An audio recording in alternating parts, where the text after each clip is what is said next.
Hello members, my name is Mike McGonigal. I'm a head golf professional at Egypt Valley Country Club. The purpose of this video is to educate you on all the policies and procedures of our golf course. This video is intended for our new members as well as our seasoned members. If you have been a member for 10, 15, even 30 years, I ask you to please watch this video because there may be some topics that you are unaware of. Thank you for watching. We're at the Egypt Valley bag drop, and we recently installed a doorbell. The reason for this is that we normally do not have any staff at the bag drop. So for your convenience, when you are pulling up to bag drop or your guests are pulling up to the bag drop, we ask you to please ring this doorbell. The doorbell will ring into the golf shop and the professional staff will radio a staff member to come up and pick up your bags. Once the staff members pick up your bags, they will load them appropriately. So please use this at your convenience. Here at Egypt Valley Country Club, we have standards on the way that we want our members and guests to dress on the golf course. I'm here to demonstrate the do's and don'ts of dress code. As you can see with Golfer A has his shirt untucked with his hat backwards. If you look at Golfer B, we have his shirt tucked in with his hat worn forward. We're always asking for Golfer B for dress code. And always remember that there is no denim allowed on the golf course. Now for the ladies' do's and don'ts. Ladies, please, no denim on the golf course, and please, we ask that there is no workout wear such as leggings and tank tops. If you are going to have a shirt that has no sleeves, we ask you to please have a collar. If you do have sleeves, you do not have to have a collar. I appreciate you following these standards for dress code. At Egypt Valley Country Club, we are proud to be able to have our members try all of our demo clubs that we have to offer. We have an array of companies that we have: drivers, fairway woods, wedges, and all you need to do is simply ask a golf professional for one of these demos. However, when taking one of these demos, we're asking you to please have these demos in your bag for at least 1 to 2 days. We have a large volume of members that are looking to hit demos each day. So once we get past the 2 to 3 days, it's just a little bit too long, and we ask you to please return those demos again after 1 or 2 days. Please be courteous to other members. Thank you. As always, we welcome your guests here at Egypt Valley Country Club. What we ask you to please do is please register each one of your guests by filling out one of these registration forms, either in the golf shop or at the starter booth. If you see that the starter is off duty, we ask you to always please register your guests inside the golf shop. Thank you. Now we're at the practice tee. We do have 3 important things that we need to tell you about the practice tee. Number 1, on Mondays, the practice tee is always closed.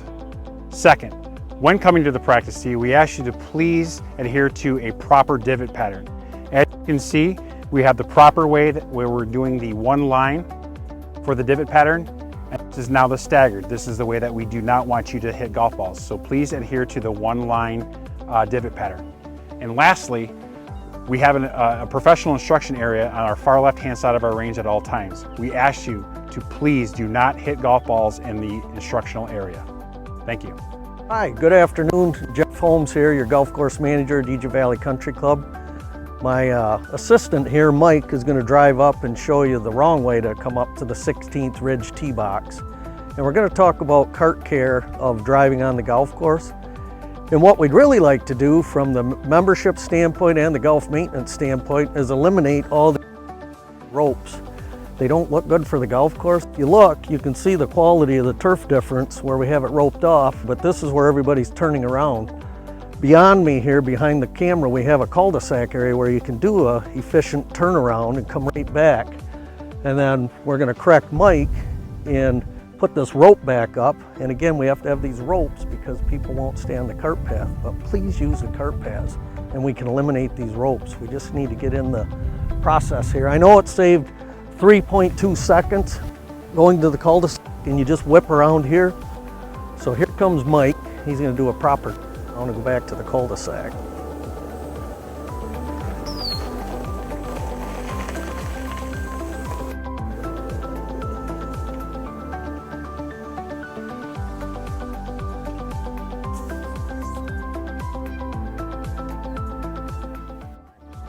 Okay, we're back on 18 Ridge.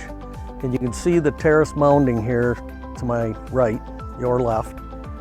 And when you leave the green, you should come back behind the camera here and take the cart path back up. A lot of these angles of the moguling are too steep for the carts to be safe. And it's easy to spin a cart out when the place is dewy.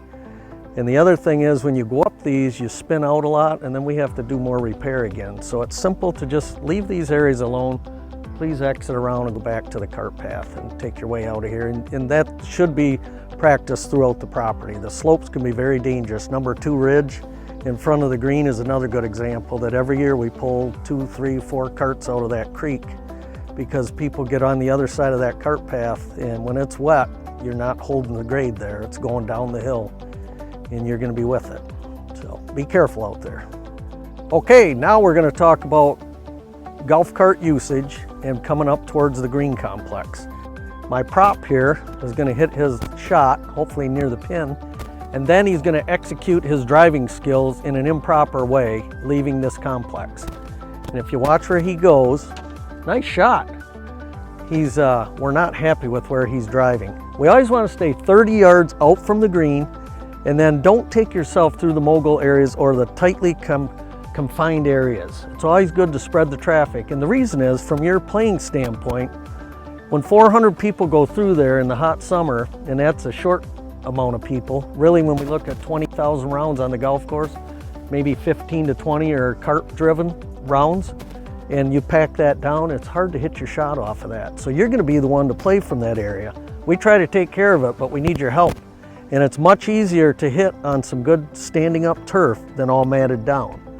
Now Mike did his improper exit. He's gonna come back around, hit another shot. Hopefully it'll be closer than that one is, and he can tighten it up a little bit. We'll pretend we're in a scramble here for a moment.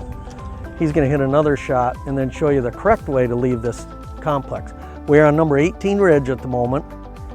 And if you think about the golf course and you get familiar with it, we have several areas where it's confined in at the green, and you need to kind of backtrack a little bit to come out of the green complex correctly with a golf cart. Number 1 valley is a very good example.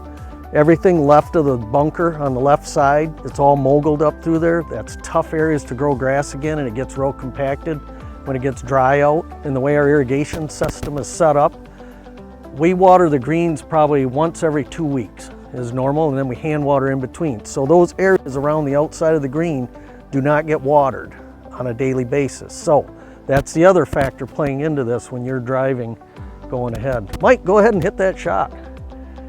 He is focused and ready to go. Quiet, please. Okay, he's gonna like the first one better. But anyways, now he's gonna execute proper driving skills here on number 18 ridge. He was in front of the green.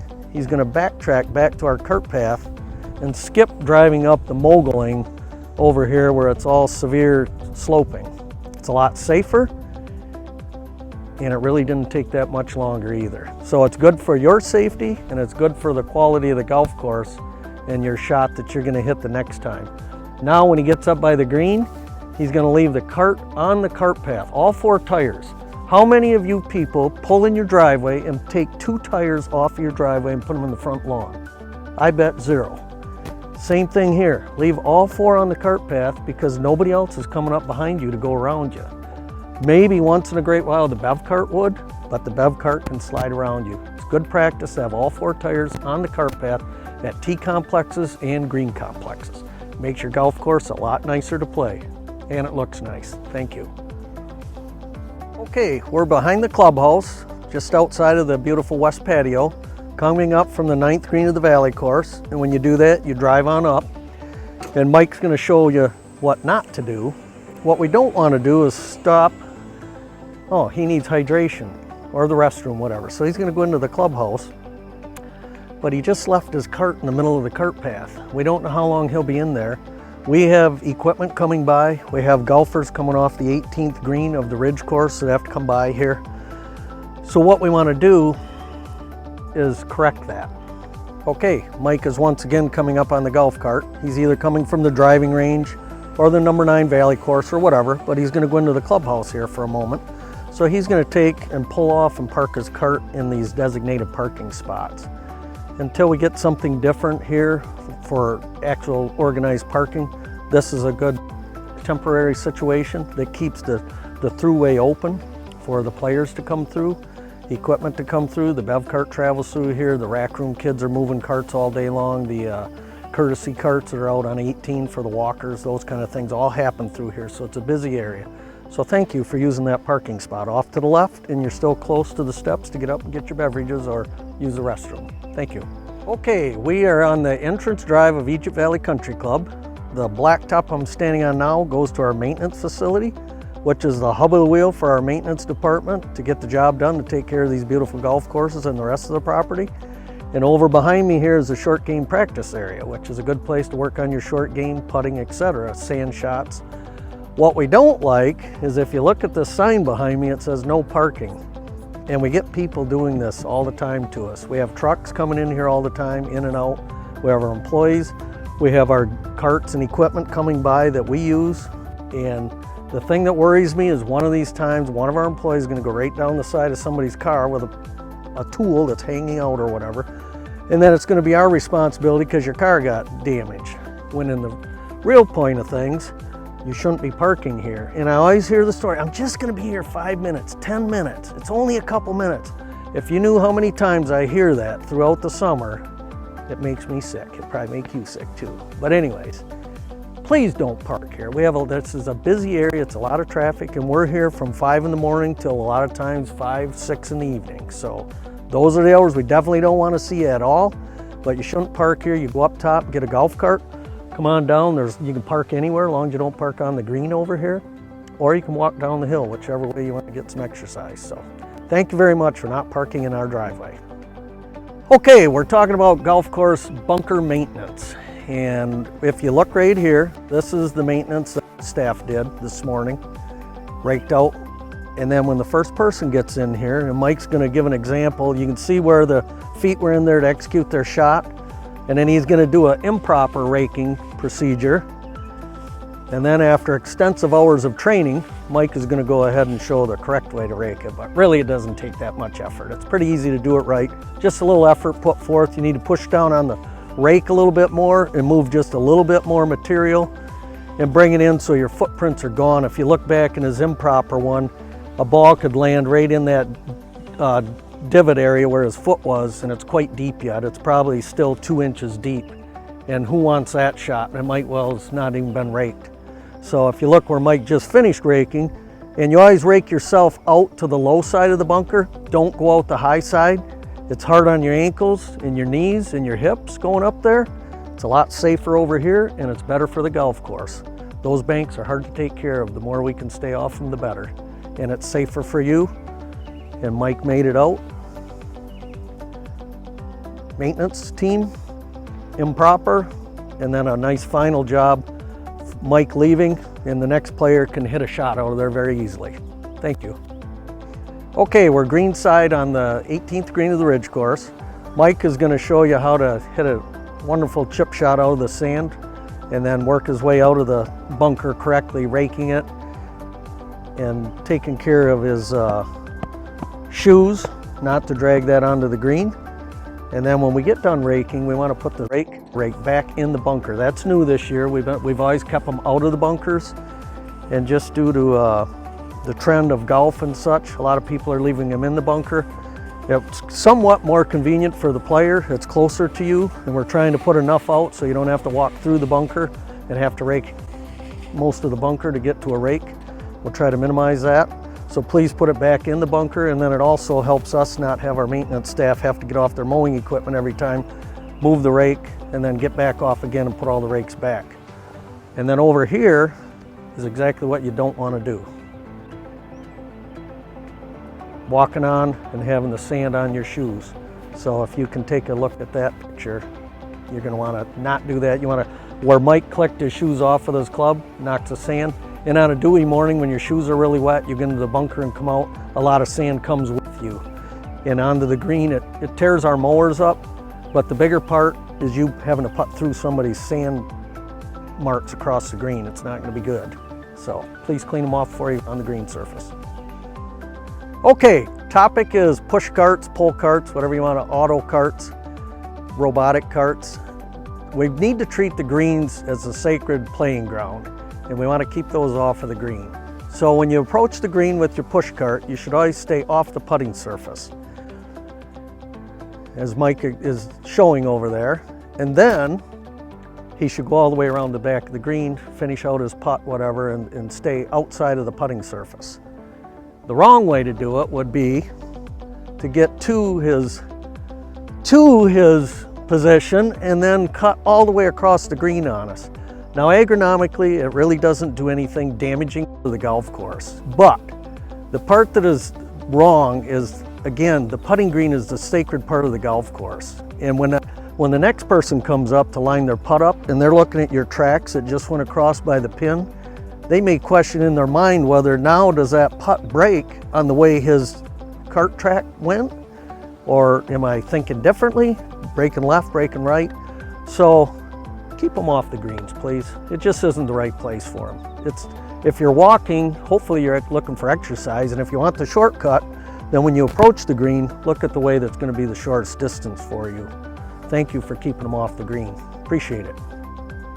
Okay, we're going to talk about tall grass areas on the golf course and the beauty of them and why we like them and have them here at Egypt Valley. Certainly we don't like them if your ball goes in there, but leading up to that, they're a great place for the birds and insects and the different wildlife that's out here. The deer, the fox, they all travel through there. And if you can see this track behind me, that's what we don't want. And when it hits from this time of the year on, after spring height gets up, once we drive through there, that grass will not stand back up the rest of the year. So when you hit your ball out here, it's fine to drive along in the road area, and then please get out of your cart and go into the tall grass and look for your ball, if you prefer to do. But don't drive the cart in there. Otherwise you can drop and play, and whatever your group is doing is fine with us, but please don't take the carts in there. Okay, Mike and I are out here. We're back on the 18th green again on the Ridge course, believe it or not. We can't get off this golf course. But anyways, ball marks on the greens. We hear it all day long, fix your ball marks, fix your ball marks. But when we work out here and watch everybody, even some of the good players don't fix their ball marks. So take a look in the mirror. Did you fix at least 1 or 2 ball marks per green when you played today, even if you didn't hit the green? Mike's gonna show the improper way to fix this ball mark. And when they're fixed improperly, they're gonna take 2 weeks to heal. See how he's tearing it and ripping the roots? Totally wrong. He's now just detached the root structure that we had down in there. If we have 4 or 6 roots growing down in, he now just took it to a 1/2 inch worth of root structure. So that is not what we want to do to have our greens in nice shape. So we have a ball mark here. This one's not quite as severe. And the thing is, when the ball flies in, the impact is driving the turf backwards normally. So you got to bring that back forward. You're not lifting so much, you're just repositioning it back forward. And you look there, he's not doing the lifting. He's just a quick probe in and out. And look at the difference, how that did not lift. And now you step on that or drop your putter on it. And if you took the camera away and came back, you probably can't even find that spot. That right there will be healed up even yet today, but at worst in 2 days. These other ones that have not been repaired or did not get repaired correctly, you're looking at 2 weeks to have that blemish there before it gets healed up. And really, we top dress the greens every 2 weeks. That's probably the best help that one's gonna get, other than us coming out and fixing it as well. But again, take time, repair your ball marks. You'll be happy putting on the greens with nice surfaces. So thank you. All members, we ask you to please make sure that you have a world handicap. Why is it important to have a world handicap? Because if you are looking to play in any one of our major events, club championships, members, invitationals, you must have a world handicap. And the world handicap is under the GIN system. If you do not have this handicap, we ask you to please ask a golf professional to get you into the system. If you are looking to post your scores, we ask you to please post your scores on the GIN app, or if you do not want to use your phone to post any of your scores, we ask you to please use one of our kiosks here in the golf shop to post all scores. Remember, members, all scores must be posted. We now have a new shoe cleaning device here at Egypt Valley Country Club. We ask you all to use this before re-entering the clubhouse. I'm here now to show you how to use this device.